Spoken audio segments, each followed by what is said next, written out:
Star image మార్కెట్ను దృష్టిలో పెట్టుకుని ఎక్కువ మంది హీరోయిన్లు గ్లామర్ పాత్రలు లేదా కమర్షియల్ సినిమాల వైపే మొగ్గు చూపుతుంటారు. కానీ అనుపమ పరమేశ్వరన్ మాత్రం ఆ మార్గానికి భిన్నంగా తన కెరీర్ను కొనసాగిస్తోంది. తాజాగా రిలీజ్ అయిన మరీచిక కూడా అదే లిస్ట్లో చేరింది. సినిమా రిజల్ట్ ఎలా ఉన్నా అందులో అనుపమ చేసిన పాత్ర మాత్రం ప్రస్తుతం సినీ వర్గాల్లో చర్చనీయాంశంగా మారింది. మరీచిక చిత్రంలో అనుపమ పోషించిన వెంకటలక్ష్మి పాత్ర సాధారణ హీరోయిన్ క్యారెక్టర్ కాదు. ఒకవైపు అమాయకంగా కనిపించే యువతిగా, మరోవైపు పూర్తిగా భిన్నమైన కోణాన్ని కలిగిన వ్యక్తిగా డైరెక్టర్ ఆమె పాత్రను డిజైన్ చేసిన తీరు ఆడియన్స్కి సర్ప్రైజ్ ఇచ్చింది. అనుపమ నటనకు మరో పరీక్షగా నిలిచింది ఈ చిత్రం.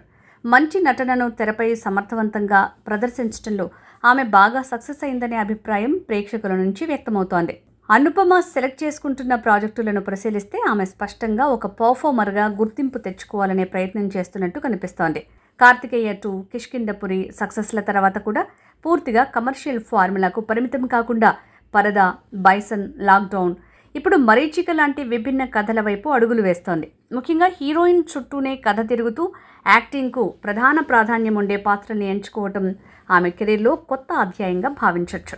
అనుపమ చేసిన సినిమాలు కొన్నిసార్లు కమర్షియల్గా పెద్ద సక్సెస్లు సాధించలేకపోయినా నటిగా ఆమెకు ప్రత్యేక గుర్తింపును తీసుకొస్తున్నాయి. సినిమా బాక్సాఫీస్ వద్ద ఎంత మేర ప్రభావం చూపుతుందో చెప్పడం అప్పుడే కష్టమే అయినా సినిమాలో అనుపమ యాక్టింగ్ మాత్రం ప్రత్యేకంగా నిలిచిందనే అభిప్రాయం బలంగా వినిపిస్తోంది.